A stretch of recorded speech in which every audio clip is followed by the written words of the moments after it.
ಇವತ್ತು ವಿಶೇಷವಾಗಿ ಮಹಾಲಕ್ಷ್ಮಿಯನ್ನ ಆರಾಧಿಸಬೇಕಾಗತ್ತೆ. ಲಕ್ಷ್ಮಿ ಅಂದರೆ ಧ್ಯಾನ, ವೃದ್ಧಿ, ಸಂಪತ್ತು, ಅಭಿವೃದ್ಧಿ, ಯಶಸ್ಸು. ಕೆಲವರು ದುಡ್ಡು ಅಂತಾರೆ, ಲಕ್ಷ್ಮಿ ಹಿಂದೆ ನಾವು ಹೋಗಬಾರ್ದಂತೆ. ಯಾಕೆಂದ್ರೆ ಯಾವತ್ತೂ ನಮಗೆ ಜ್ಞಾನ ಕೊಡಮ್ಮ ಅಂತ ಕೇಳ್ಕೊಬೇಕಂತೆ, ಯಶಸ್ಸು ಕೊಡಮ್ಮ ಅಂತ ಕೇಳ್ಕೊಬೇಕಂತೆ, ದಾರಿದ್ರತೆ ನಿವಾರಣೆ ಮಾಡಮ್ಮ ಅಂತ ಕೇಳ್ಕೊಬೇಕಾಗಂತೆ. ಅವಾಗ ಆ ಎಮ್ಮ ನಮ್ಗೆ ಒಲಿತಾಳಂತೆ. ಅದಕ್ಕೆ ಲಕ್ಷ್ಮೀಂ ಕ್ಷೀರ ಸಮುದ್ರ ರಾಜತನಯಾಂ ಶ್ರೀರಂಗದಾಮೇಶ್ವರಿ ಅಂತ ಹೇಳ್ಕೊಂಡ್ರೆ ಸಾಕಂತೆ ಆ ಎಮ್ಮ ಒಳಿತಾರೆ. ಅದರಿಂದ ಇವತ್ತಿನ ದಿವಸ ಈ ಶ್ರೀ ವರಮಹಾಲಕ್ಷ್ಮಿ ವ್ರತವನ್ನ ಪ್ರಾರಂಭಿಸ್ತಾ ಇದ್ದೀವಿ.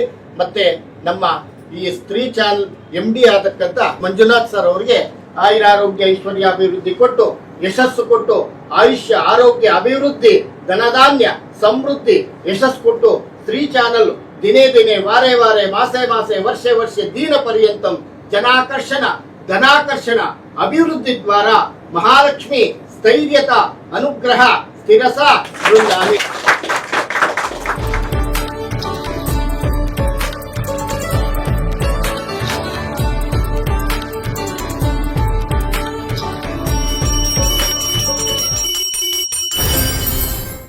ಸ್ತ್ರೀ ನ್ಯೂಸ್ನ ಸಮಸ್ತ ವೀಕ್ಷಕರಿಗೆ ವರಮಹಾಲಕ್ಷ್ಮಿ ಹಬ್ಬದ ಆರ್ಥಿಕ ಶುಭಾಶಯಗಳು. ವರಗಳನ್ನ ಕರುಣಿಸುವ ಮಹಾತಾಯಿ ವರಮಹಾಲಕ್ಷ್ಮಿ ಶ್ರಾವಣ ಶುಕ್ರವಾರದ ವರಮಹಾಲಕ್ಷ್ಮಿ ಹಬ್ಬವನ್ನ ಸಂಭ್ರಮದಿಂದ ಆಚರಿಸ್ತೇವೆ. ಇನ್ನು ವರಮಹಾಲಕ್ಷ್ಮಿ ಹಬ್ಬದ ವ್ರತವನ್ನ ಮುತ್ತೈದೆಯರು ಬಹಳ ಭಕ್ತಿ ಹಾಗೂ ಶ್ರದ್ಧೆಯಿಂದ ಆಚರಿಸ್ತೇವೆ. ಇನ್ನು ಈ ರೀತಿಯಲ್ಲೇ ಈ ವರ್ಷದಲ್ಲಿ ವಿಶೇಷವಾಗಿ ನಮ್ಮ ಸ್ತ್ರೀ ನ್ಯೂಸ್ ವಾಹಿನಿಯಲ್ಲಿ ಶ್ರೀಮತಿ ಶೈಲಜಾ ಮಂಜುನಾಥ್ ಮೇಡಮ್ ಅವರ ಸಾರಥ್ಯದಲ್ಲಿ ಗುರುಗಳ ಸಮ್ಮುಖದಲ್ಲಿ ವರಮಹಾಲಕ್ಷ್ಮಿ ಹಬ್ಬವನ್ನ ಆಚರಿಸ್ತಾ ಇದ್ದೇವೆ. ಗುರುಗಳೇ, ವರಮಹಾಲಕ್ಷ್ಮಿ ತಾಯಿದು ಒಂದು ಚಿಕ್ಕ ಶ್ಲೋಕದ ಮೂಲಕ ಈ ಒಂದು ಕಾರ್ಯಕ್ರಮನ ಶುರು ಮಾಡೋಣ. ನಮೋಸ್ತೇಸ್ತು ಮಹಾಮಾಯೇ ಶ್ರೀಪೀಠೆ ಸುರಪೂಜಿತೆ ಶಂಖಚಕ್ರ ಗದಾ ಹಸ್ತೆ ಮಹಾಲಕ್ಷ್ಮೀ ನಮೋಸ್ತುತೆ. ನಮಸ್ತೆ ಗರುಡಾರೂಢೆ ಕೋಲಾಸುರಭಯಂಕರಿ ಸರ್ವಪಾಪಹರೇ ದೇವಿ ಮಹಾಲಕ್ಷ್ಮೀ ನಮೋಸ್ತುತೆ. ಸಿದ್ಧಿ ಬುದ್ಧಿಪ್ರದೇ ದೇವಿ ಮುಕ್ತಿ ಮುಕ್ತಿಪ್ರದಾಯಿನಿ ಮಂತ್ರಮೂರ್ತೆ ಸದಾ ದೇವಿ ಮಹಾಲಕ್ಷ್ಮೀ ನಮೋಸ್ತುತೆ. ಆದ್ಯಂತರೈತೆ ದೇವಿ ಆದಿಶಕ್ತಿ ಮಹೇಶ್ವರಿ ಯೋಗಾಗ್ನೇಯೋಗ ಸಂಭೋತೆ ಮಹಾಲಕ್ಷ್ಮೀ ನಮೋಸ್ತುತೆ. ಸ್ಥೂಲ ಸೂಕ್ಷ್ಮ ಆರುದ್ರೆ ಮಹಾಶಕ್ತಿ ಮನೋಧರೆ ಮಹಾಪಾಪಹರೇ ದೇವಿ ಮಹಾಲಕ್ಷ್ಮೀ ನಮೋಸ್ತುತೆ. ಇದು ಇಂಪಾರ್ಟೆಂಟು. ಪದ್ಮಾಸನಸ್ಥಿತಿ ದೇವಿ ಪರಬ್ರಹ್ಮಸ್ವರೂಪಿಣಿ ಪರಮೇಶಿ ಜಗನ್ಮಾತಾರ್ ಮಹಾಲಕ್ಷ್ಮೀ ನಮೋಸ್ತುತೆ. ಶ್ವೇತಾಂಬರದೇ ದೇವಿ ನಾನಾಲಂಕಾರಭೂಷಿತೆ ಜಗಸ್ಥಿತೆ ಜಗನ್ಮಾತಾರ್ ಮಹಾಲಕ್ಷ್ಮೀ ನಮೋಸ್ತುತೆ ಅಂತಕ್ಕಂಥ ಈ ಸ್ತೋತ್ರವನ್ನ ಪ್ರಾರಂಭ ಮಾಡಿಕೊಂಡು ವರಮಹಾಲಕ್ಷ್ಮಿ ವ್ರತವನ್ನು ಆಚರಣೆ ಮಾಡಿದಾಗ ತುಂಬ ಶ್ರೇಯಸ್ಕರ. ಈ ವರಮಹಾಲಕ್ಷ್ಮಿ ವರ್ಷಕ್ಕೊಂದ್ಸತಿ ಬರ್ತಕ್ಕಂಥದ್ದು. ಅಯ್ಯಮ್ಮ, ಈ ಶ್ರಾವಣ ಮಾಸ ಅಂತಂದರೆ ನಮಗೆ ಹಬ್ಬಗಳು ಒಂಥರ, ನಮಗೆ ಹಬ್ಬ ಅಂದರೆ ಹಬ್ಬ ಅಂತಾನೆ, ಯಾವ ಮಾಸದಲ್ಲೂ ಬರಲ್ಲ ಅಂಥ ಹಬ್ಬಗಳು ಬರ್ತಕ್ಕಂಥದ್ದು. ಇದು ಭೇದ ಭಾವನೆ ಇಲ್ಲ, ಜಾತಿ ಭೇದ ಇಲ್ಲ, ಸ್ತ್ರೀಯರಿಂದ ಹಿಡಿದು ಪುರುಷರಿಂದ ಹಿಡಿದು ಪ್ರತಿಯೊಬ್ಬರೂ ಮಾಡಬೇಕಾಗಿರ್ತಕ್ಕಂಥ ವರಮಹಾಲಕ್ಷ್ಮಿ ವ್ರತ. ಈ ವರಮಹಾಲಕ್ಷ್ಮಿ ವ್ರತವನ್ನು ಪ್ರಾತಃ ಕಾಲದಲ್ಲಿ ಮಾಡಬೇಕು. ನಾವು 4 ಗಂಟೆಯಿಂದ 3:30 ಬೆಳಗಿನ ಜಾಮ 3:30ಯಿಂದ 5:30 ಒಳಗಾಗಿ ಪೂಜೆ ಮುಗಿಸಿದ್ರೆ ಅದಕ್ಕೆ ನಮಗೆ ಗೋಧೂಳಿ ಏನು ಬ್ರಾಹ್ಮಿ ಮುಹೂರ್ತ ಅಂತ ನಾವು ಹೇಳ್ತೀವಿ. ಈ ಬ್ರಾಹ್ಮಿ ಮುಹೂರ್ತದಲ್ಲಿ ದೇವಾನುದೇವತೆಗಳು ಕೂಡ ನಾವು ಹೆಂಗೆ ಬೆಳಗ್ಗೆ ವಾಕಿಂಗ್ ಹೋಗ್ತೀವೋ ಅವರೆಲ್ಲ ವಾಕಿಂಗ್ ಬರ್ತಾರಂತೆ. ಆವಾಗ ನಾವು ಮನೆಯಲ್ಲಿ ಯಾವ ರೀತಿ ಪೂಜೆ ಮಾಡ್ತಾ ಇದ್ದೀವಿ, ಯಾವ ರೀತಿ ಸ್ತೋತ್ರ ಮಾಡ್ತಾ ಇದ್ದೀವಿ, ನಾವು ಯಾವ ಮನೆಯಲ್ಲಿ ಏನು ನಾವು ಮಾಡ್ತಾ ಇದ್ದೀವಿ ಅಂತಕ್ಕಂಥದ್ದೆಲ್ಲ ದೇವಾನುದೇವತೆಗಳು ಕೂಡ ಬಂದು ನೋಡ್ಕೊಂಡು ಹೋಗ್ತಾರಂತೆ. ಅದು ನಮಗೆ ಗೊತ್ತಿರೋದಿಲ್ಲ. ಬೆಳಗ್ಗೆ ಎದ್ದ ತಕ್ಷಣ ಸುಮಂಗಲಿಯಾಗಲಿ, ಇಲ್ಲಿ ಏನು ಹೇಳಿದ್ನಲ್ಲ, ಗಂಡಸು ಹೆಂಗಸು ಭೇದ ಭಾವನೆ ಇಲ್ಲ. ಇವತ್ತಿನ ದಿವಸ ಬೆಳಗ್ಗೆ ಎದ್ದು ಮನೆಯಲ್ಲಿ ಎಲ್ರಿಗೂ ಕೆಲಸ ಇರುತ್ತೆ. ಮನೆಗೆ ಸಾರಿಸಿ ಗೂಡಿಸಿ ರಂಗೋಲಿ ಹಾಕಿ ರಂಗವಲ್ಯಾದಿಗಳಿಂದ ಅಲಂಕಾರ ಮಾಡಿ ಮಾವಿನ ಸೊಪ್ಪು ತೋರಣ ಕಟ್ಟಿ ವರಮಹಾಲಕ್ಷ್ಮಿಯನ್ನೇ ಬೆಳ್ಳಿ ಚೊಂಬೋ ಅಥವಾ ತಾಮ್ರದ ಚೊಂಬೋ ಅಥವಾ ಏನೂ ಇಲ್ಲದೆ ಇದ್ರೆ ಒಂದು ಮಣ್ಣಿನ ಮಡಿಕೆ ಅಥವಾ ಏನೂ ಇಲ್ವಾ, ಒಂದು ಚಿತ್ರಪಟವನ್ನ ಒಂದು ಕಳಸದ ಥರ ಮಾಡಿಕೊಂಡು ಒಂದು ಟೇಬಲ್ಲು ಒಂದು ಇದ್ರ ಮೇಲೂ ಲಕ್ಷ್ಮಿನ ಇಟ್ಕೊಂಡು ಆ ಅಮ್ಮಂಗೆ ಪೂಜೆ ಮಾಡಿದಾಗ ಇವರ ಮಹಾಲಕ್ಷ್ಮಿ ವ್ರತ ಅತ್ಯಂತ ಶ್ರೇಷ್ಠವಾಗಿ ಈ ಫಲ ಕೊಡ್ತಕ್ಕಂಥದ್ದು. ವರಮಹಾಲಕ್ಷ್ಮಿ ಹಬ್ಬದ ದಿವಸ ಲಕ್ಷ್ಮಿಯ ಸ್ತೋತ್ರ ಹೇಳ್ಕೊಂಡು ಪೂಜೆ ಮಾಡಿದ್ರೇ ಸಹ ತುಂಬಾ ಫಲ ಕೊಡ್ತಕ್ಕಂಥದ್ದು. ನಮ್ಗೇನು ಮಂತ್ರ ಗೊತ್ತಿಲ್ಲ ಅಂತ ಇಟ್ಕೊಳ್ಳಿ, ಓಂ ಶ್ರೀ ಮಹಾಲಕ್ಷ್ಮೀ ನಮಃ ಅಂತ ಹೂವು ಹಾಕಿ ಅಯ್ಯಮ್ಮ ಹಂಗೆ ಸ್ವೀಕಾರ ಮಾಡ್ತಾಳೆ. ಅದರಿಂದ ಅಯ್ಯಮ್ಮಂಗೆ ಶುಚಿತ್ವ ಮುಖ್ಯ. ನಮ್ಗೆ ಅಕಸ್ಮಾತ್ ಸ್ನಾನ ಮಾಡಕ್ ಅನುಕೂಲ ಇರೋದಿಲ್ವಾ, ಕೈಕಾಲು ಮುಖ ತೊಳ್ಕೊಳ್ಳಿ. ಒಗದ್ ಬಟ್ಟೆ ಇರೋದಿಲ್ವಾ, ಅದನ್ನೇ ಒಗದ್ಬಿಟ್ಟು ಒಂಚೂರು ತ್ಯಾವ ಮಾಡ್ಕೊಂಡು ಬಟ್ಟೆ ಹಾಕೊಂಡು ಪೂಜೆ ಮಾಡಿ. ಒಂದು ಬೆಲ್ಲ ನೈವೇದ್ಯ ಮಾಡಿ, ಒಂದು ಹಸಿ ಹಾಲು ನೈವೇದ್ಯ ಮಾಡಿ. ಏನೂ ಇಲ್ವಾ, ಒಂದು 5 ರೂಪಾಯಿ ಉರ್ಗಡ್ಲೆ ತಂದು ಸ್ವಾಮಿಗೆ ನೈವೇದ್ಯ ಮಾಡೋದು ಸಹ ಆಯಮ್ಮ ತೃಪ್ತರಾಗ್ತಾಳೆ. ಈ ವರಮಹಾಲಕ್ಷ್ಮಿ ಹಬ್ಬವನ್ನ ಈ ತರ ಪ್ರಾತಃ ಕಾಲದಲ್ಲಿ ಮಾಡೋದ್ರಿಂದ ವಿಶೇಷತೆ ಈಪ್ಸಿತ ಫಲ ಕೊಡ್ತಕ್ಕಂಥದ್ದು ಈ ವರಮಹಾಲಕ್ಷ್ಮಿ ವ್ರತ ಆಗಿದೆ. ನಮಸ್ಕಾರ ಗುರುಗಳೇ. ವರಮಹಾಲಕ್ಷ್ಮಿ ಹಬ್ಬದ ದಿನದಂದು ದೇವಿಗೆ ಯಾವ ರೀತಿಯ ನೈವೇದ್ಯವನ್ನ ನಾವು ಅರ್ಪಿಸಬೇಕು? ಮಹಾಲಕ್ಷ್ಮಿಗೆ ಪಂಚಭಕ್ಷ ಪರಮಾನ್ನಗಳು ಅಂತ ನಾವು ಹೇಳ್ತೀವಿ. ಅನ್ನ, ಹಾಲು, ಮೊಸರು, ಜೇನುತುಪ್ಪ, ಸಕ್ಕರೆ ನೀರು, ಹೆಸರುಬೇಳೆ, ಪಾನಕ ಮತ್ತು ಖರ್ಜೂರ. ಆಮೇಲೆ ಅಮ್ಮಂಗೆ ವಿಶೇಷವಾಗಿ ಹುರ್ಗಡ್ಲೆ ಬೆಲ್ಲ ತುಂಬ ವಿಶೇಷವಾಗಿ ನೈವೇದ್ಯಕ್ಕೆ ಸಿಗ್ತಕ್ಕಂಥದ್ದು. ಅದಕ್ಕೆ ನೋಡಿ ನಾವು ಒಣಕೊಬ್ಬರಿ ಇಟ್ಟಿದ್ದೀವಿ, ಅದರಲ್ಲಿ ಒಂದು ಸ್ವಲ್ಪ ಹುರ್ಗಡ್ಲೆ ಬೆಲ್ಲನೂ ಇಟ್ಟಿದ್ದೀನಿ. ಆ ಅಮ್ಮಂಗೆ ವಿಶೇಷವಾಗಿ ಇಷ್ಟು ಫಲ. ಆಮೇಲೆ ದಾಳಿಂಬ್ರೆ ತುಂಬ ಶ್ರೇಷ್ಠ ಮಹಾಲಕ್ಷ್ಮಿಗೆ. ಯಾವತ್ತು ದಾಳಿಂಬ್ರೆ ಹಣ್ಣು ಇಡ್ತೀವೋ, ಯಾಕೆಂದರೆ ಗಣಪತಿಗೂ ತುಂಬ ಶ್ರೇಷ್ಠ, ಮಹಾಲಕ್ಷ್ಮಿಗೂ ದಾಳಿಂಬ್ರೆ ತುಂಬ ಶ್ರೇಷ್ಠ. ಅದರಿಂದ ನಾವು ಒಬ್ಬಟ್ಟು ಅಂತ ಹೇಳ್ತೀವಿ ಸಿಹಿ ತಿಂಡಿಗಳಲ್ಲಿ. ಯಾವುದೂ ಇಷ್ಟಪಡೋಲ್ಲ ಅಮ್ಮ, ಒಬ್ಬಟ್ಟನ್ನು ತುಂಬ ಆಸೆ ಪಡ್ತಾಳೆ. ಆಮೇಲೆ ಪಾನಕ, ಹೆಸರುಬೇಳೆ ಪಾನಕ ತುಂಬ ವಿಶೇಷವಾಗಿ ನೈವೇದ್ಯ ಮಾಡೋದ್ರಿಂದ ಒಳ್ಳೆ ಫಲ ಸಿಗ್ತಕ್ಕಂಥದ್ದು. ಇನ್ನು ಮಾಮೂಲಿ ಕದಳಿ ಫಲ ಅಂದರೆ ಬಾಳೆಹಣ್ಣು, ನಾರಿಕೇಳ ಫಲ ಅಂದರೆ ತೆಂಗಿನಕಾಯಿ, ಇವೆರಡನ್ನೂ ಸಹ ನಾವು ನೈವೇದ್ಯ ಮಾಡೋದ್ರಿಂದ ಅಮ್ಮಂಗೆ ತೃಪ್ತರಾಗ್ತಾಳೆ. ಯಾವತ್ತೂ ನಾವು ಲಕ್ಷ್ಮಮ್ಮಂಗೆ ಒಬ್ಬಟ್ಟಿದ್ರೆ ಅನುಕೂಲ ಇದ್ದರೆ ಒಬ್ಬಟ್ಟು ಮಾಡ್ಬೋದು. ಹೆಸರುಬೇಳೆ ಪಾನಕ ಇಲ್ಲ ಹಯಗ್ರೀವ ಅಂತ ಬರುತ್ತೆ, ಅದು ತುಂಬ ವಿಶೇಷವಾಗಿ ಫಲ ಕೊಡ್ತಕ್ಕಂಥದ್ದು. ಹಯಗ್ರೀವ ಪ್ರಸಾದ ತುಂಬ ಶ್ರೇಷ್ಠವಾಗಿರ್ತಕ್ಕಂಥದ್ದು. ಇಲ್ವಾ ನಮ್ಗೆ ಏನು ಮಾಡೋಕ್ಕೆ ಶಕ್ತಿ ಇಲ್ವೋ, ಮನೇಲಿ ನಾವು ಅನ್ನ ಸಾರು ಮನೆಗೆ ಏನು ಅಡುಗೆ ಮಾಡ್ಕೊಂಡಿರ್ತೀವೋ ಅದನ್ನು ಲಕ್ಷ್ಮಮ್ಮಂಗೆ ತೋರಿಸ್ಬಿಟ್ಟು ಒಂದು ತುಳಸಿ ದಳ ಅದ್ರ ಮೇಲೆ ಹಾಕ್ಬಿಟ್ಟು ನಾರಾಯಣಾರ್ಪಿತಮಸ್ತು ಹರಿಹರಿ ಪ್ರಿಯಾಯ ನಮಃ ಅಂದರೆ ಸಾಕು, ಆಯಮ್ಮ ತೃಪ್ತಳಾಗ್ತಾಳೆ. ಇದರಿಂದ ನೈವೇದ್ಯ ಮಾಡೋದ್ರಿಂದ ಆಯಮ್ಮ ತೃಪ್ತಳಾಗ್ತಾಳೆ. ಒಳ್ಳೆಯದಾಗಲಿ. ಗುರುಗಳೇ, ಶ್ರೀ ವರಮಹಾಲಕ್ಷ್ಮಿ ಹಬ್ಬದ ಒಂದು ವ್ರತದ ಒಂದು ಸಣ್ಣದ ಕಥೆಯನ್ನ ನೀವು ಹೇಳ್ಬೋದಾ ಗುರುಗಳೇ? ಈ ವ್ರತ ಕಥೆ ಯಾವ ರೀತಿ ಬರುತ್ತೆ ಅಂತಂದರೆ, ನಮಗೆ ಪಾರ್ವತಿ ಪರಮೇಶ್ವರನಿಂದ ಶುರುವಾಗುತ್ತೆ. ನಮಗೆ ಈ ವ್ರತ ಕಥೆ ಈಶ್ವರ ನಮ್ಮಮ್ಮ ಜಗದೀಶ್ವರಿ ಪಾರ್ವತಮ್ಮಂಗೆ ಹೇಳ್ತಕ್ಕಂಥದ್ದೇ ಈ ವ್ರತದ ಮಹತ್ವ. ಶ್ರಾವಣ ಮಾಸದಲ್ಲಿ ನಾವು ಯಾವತ್ತೂ ವರಮಹಾಲಕ್ಷ್ಮಿ ಪೌರ್ಣಮಿ ಹಿಂದೆ, ಶ್ರಾವಣ ಮಾಸದಲ್ಲಿ ಇಲ್ಲ 3ನೇ ಶುಕ್ರವಾರ ಬರುತ್ತೆ, ತಪ್ಪಿದ್ರೆ 2ನೇ ಶುಕ್ರವಾರ ಬರುತ್ತೆ. ಅಂದರೆ ಇವಾಗ ನಮಗೆ ನಾಳೆ ಇವತ್ತಿನ ದಿವಸ 8ನೇ ತಾರೀಕು ಆಗಿರೋದ್ರಿಂದ ಇವತ್ತು ನಾವು ವರಮಹಾಲಕ್ಷ್ಮಿನ ಆಚರಣೆ ಮಾಡ್ತಾ ಇದ್ದೀವಿ. ಒಂದೊಂದು ಸತಿ ಏನಾಗುತ್ತೆ, ಅಧಿಕ ಮಾಸ ದಿನಗಳು ಜಾಸ್ತಿ ಬಂದಾಗ 3ನೇ ಶುಕ್ರವಾರಕ್ಕೆ ಬೀಳುತ್ತೆ. ಇದು ನಮಗೆ 2ನೇ ಶುಕ್ರವಾರಕ್ಕೆ ಬಿದ್ದಿರೋದ್ರಿಂದ ಯಾವತ್ತು ಪೌರ್ಣಮಿಗೆ 2ನೇ ಶುಕ್ರವಾರ ಬರುತ್ತೋ, ಇವತ್ತು ನೋಡಿ ನಾಳೆ ಹುಣ್ಣಿಮೆ, ಇವತ್ತು ವರಮಹಾಲಕ್ಷ್ಮಿ. ಈ ವ್ರತ ಮಾಡೋದ್ರಿಂದ ಪಾರ್ವತಿ ಪರಮೇಶ್ವರರು ಹೇಳ್ತಕ್ಕಂಥದ್ದು ಅಂದರೆ, ಈ ನಮ್ಮ ತಾಳೇಗರಿಯಲ್ಲಿ ಋಷಿಮುನಿಗಳು ಬರೆದಿರ್ತಕ್ಕಂಥ ಅದರಲ್ಲಿ ನಾವು ಗ್ರಂಥಕ್ಕೆ ಹೋದರೆ ಚಾರುಮತಿ ಎಂಬತಕ್ಕಂಥ ಸ್ತ್ರೀ ಇರ್ತಾಳೆ. ಆ ಸ್ತ್ರೀಗೆ ಒಬ್ಬ ಬ್ರಾಹ್ಮಣನ ಮಗಳು. ಅವಳು ಏನಾಗುತ್ತೆ ಅಂತಂದರೆ, ಒಂದು ಊರಲ್ಲಿ ಅವ್ರದ್ದು ಒಂದು ಪಟ್ಟಣ ಇರುತ್ತೆ. ಆ ಪಟ್ಟಣದ ಹೆಸರು ವಿಧಿ ಪ್ರಕಾರ ಈ ವಿಚಾರವಾಗಿ ವಿದರ್ಭ ಪಟ್ಟಣ ಅಂತ ಇರುತ್ತದು. ವಿದರ್ಭ ಪಟ್ಟಣದಲ್ಲಿ ಚಾರುಮತಿ ಅಂತ ಒಬ್ಬ ಬ್ರಾಹ್ಮಣ ಸ್ತ್ರೀ ಇರ್ತಾಳೆ. ಆ ಸ್ತ್ರೀ ಅವಳು ಪತಿವ್ರತ ಶಿರೋಮಣಿ ಆಗಿರ್ತಾಳೆ. ಮತ್ತು ಅವಳಿಗೆ ಏನಾಗಿರುತ್ತೆ ಅಂತಂದರೆ, ಅಷ್ಟ ದಾರಿದ್ರ್ಯ ಕಾಡ್ತಾ ಇರುತ್ತೆ. ಏನೂ ಇರೋದಿಲ್ಲ ಮನೆಗೆ, ಊಟಕ್ಕಿರೋದಿಲ್ಲ, ಬಟ್ಟೆಗಿರೋದಿಲ್ಲ, ತಿಂಡಿಗಿರೋದಿಲ್ಲ, ಊಟಕ್ಕಿರೋದಿಲ್ಲ, ಏನು ಮಾಡಬೇಕು ಅಂತಲೇ ಗೊತ್ತಾಗೋದಿಲ್ಲ. ಆಮೇಲೆ ಈ ರಥ ಕಷ್ಟ ಪಡ್ತಾ ಇದ್ದಾಗ, ರಾತ್ರಿ ಮಲಗಿದ್ದಾಗ ಒಂದು ಹೆಣ್ಣು ಅಂದರೆ ಮುತ್ತೈದೆ ಒಬ್ಬ ಹೆಂಗಸು ಕೈ ತುಂಬ ಬಳೆ, ಅರಿಶಿನ, ಕುಂಕುಮ ಮತ್ತು ರವಿಕೆ ಉಟ್ಕೊಂಡು ತಲೆ ತುಂಬ ಹೂ ಮುಡ್ಕೊಂಡು ಕನಸಿನಲ್ಲಿ ಬರ್ತಾಳೆ. ಆ ಚಾರುಮತಿ ಅಂತಕ್ಕಂಥ ಹೆಂಗಸಿಗೆ ಕನಸಿನಲ್ಲಿ ಬಂದಾಗ, ಅಮ್ಮ ನಾನು ನಿನ್ನ ಮನೆಗೆ ಬಂದಿದ್ದೀನಿ, ಈ ವರಮಹಾಲಕ್ಷ್ಮಿ ಅಂತಕ್ಕಂಥದ್ದು ಒಂದು ವ್ರತ ಬರುತ್ತೆ, ಅದನ್ನೇ ನಿನ್ನ ಪೂಜೆ ಮಾಡು, ಲಕ್ಷ್ಮಿನ ಪೂಜೆ ಮಾಡು, ನಿನ್ನ ದಾರಿದ್ರ್ಯಗಳೆಲ್ಲ ನಿವಾರಣೆ ಆಗುತ್ತೆ ಅಂತಕ್ಕಂಥದ್ದು ಹೇಳಿದಾಗ, ಎದ್ದೇಳು, ಬೇಗ ಎಚ್ಚೆತ್ಕೋ, ನಾನು ಇನ್ನೊಂದು ಸತಿ ಬರೋದಿಲ್ಲ, ಇದೇ ನಾನು ಬರ್ತಾ ಇರೋದು ಅಂತ ಹೇಳಿಬಿಟ್ಟು ಎಚ್ಚರಿಕೆ ಬಂದಾಗ ಆವಾಗ ಕನಸಿನಲ್ಲಿ ಎದ್ದುಬಿಟ್ಟು ಎಲ್ಲರಿಗೂ ಹೇಳ್ತಾಳೆ. ಹೇಳಿದಾಗ ಆವಾಗ ಶ್ರಾವಣ ಮಾಸದಲ್ಲಿ 2ನೇ ಶುಕ್ರವಾರ ಬಂದಿರುತ್ತೆ. ಆವಾಗ ಒಬ್ಬ ಗುರುಗಳ ಹತ್ರ ಹೋಗ್ತಾರೆ, ಕೇಳ್ತಾರೆ, ಅಮ್ಮ ಈ ಥರ ನನಗೆ ಒಂದು ಹೆಂಗಸು ಬಂದು ಈ ಥರ ಆಗಿದೆ ನೋಡಮ್ಮ, ಸಾಕ್ಷಾತ್ ಲಕ್ಷ್ಮಿನೇ ನಿನ್ನ ಕನಸಲ್ಲಿ ಬಂದು ಹೇಳಿದೆ, ಈ ವರಮಹಾಲಕ್ಷ್ಮಿ ವ್ರತವನ್ನು ನೀನು ಮಾಡು, ಅಷ್ಟ ದಾರಿದ್ರ್ಯಗಳು ತೊಲಗಿ ಸುಖ ಶಾಂತಿ ನೆಮ್ಮದಿಗೂ ಸಹ ಉಂಟಾಗುತ್ತದೆ.